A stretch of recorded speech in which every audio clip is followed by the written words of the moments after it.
if you're and we aren't this, but if you're a right-wing think tank or organization or politician, and you see the left having done this and gotten away with it for years and having pretty stunningly successful results in establishing control over many political, social, corporate institutions, do you not sit back and say, well, the fact that we could win and reestablish control of these institutions that we lost and start to run them better and more in line with our principles, do the ends justify the means, basically?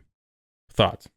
Well, you can kind of justify it, but depending on how you word it sounds more logical than others. Like, well, to create a society without cancel culture, we must first cancel those who are propagating the cancel culture so we can establish a cancel-free culture under our own terms.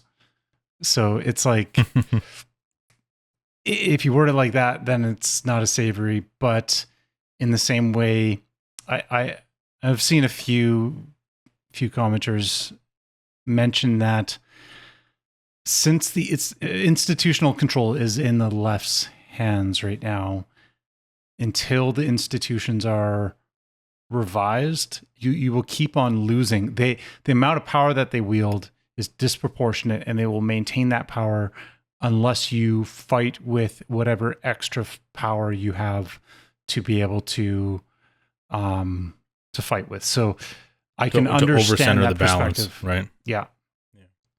But yeah, I think there's merit to it, but it's sort of like what Smith said, where he's like, this isn't good for your soul. Like maybe it's effective, but as a long-term strategy, I don't think it is. And this is where you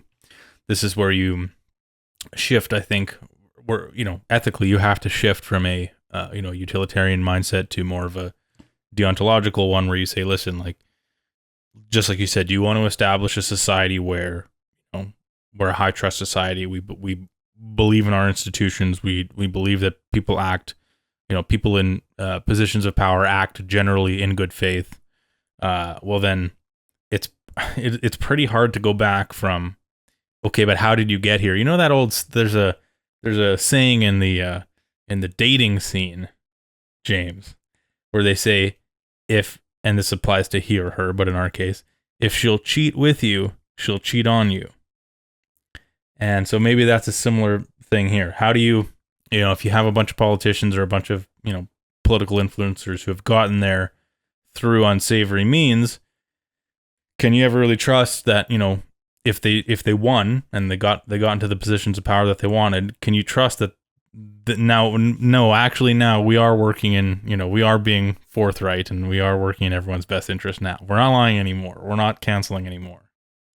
Yeah, where does the checks and balance exist in this scenario of like, this is where if you go to first principles of like, well, cancel culture is fundamentally a corrosive force that dissolves trust and erodes away at free speech and erodes away at our democracy. If that's the underlying principle, then that would be the balance. But if you say we must use whatever we can to win, so we can establish that. And if you're already playing with those tools and you truly believe that you are correct and your ideas are the correct ones and they must be implemented, then why would you stop using the tools?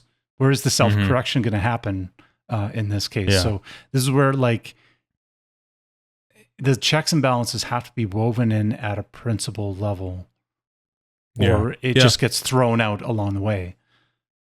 Yeah. Yeah, like a true winner, like a real winner isn't afraid of a fair fight, basically. Yeah, and truth should rise to the top no matter what. Like if you have to force a truth, then it's not the truth. Like it should be able to shine through, and you should be able to like point at it, and it should be able to defend itself along the way. So I'm skeptical of anything that, if somebody plays dirty for the right reason, ultimately that's going to undermine, maybe not now, maybe it's a little bit later, it's going to undermine either somebody's values or somebody's perception of your values if you're playing that game. So ultimately, it's not ideal.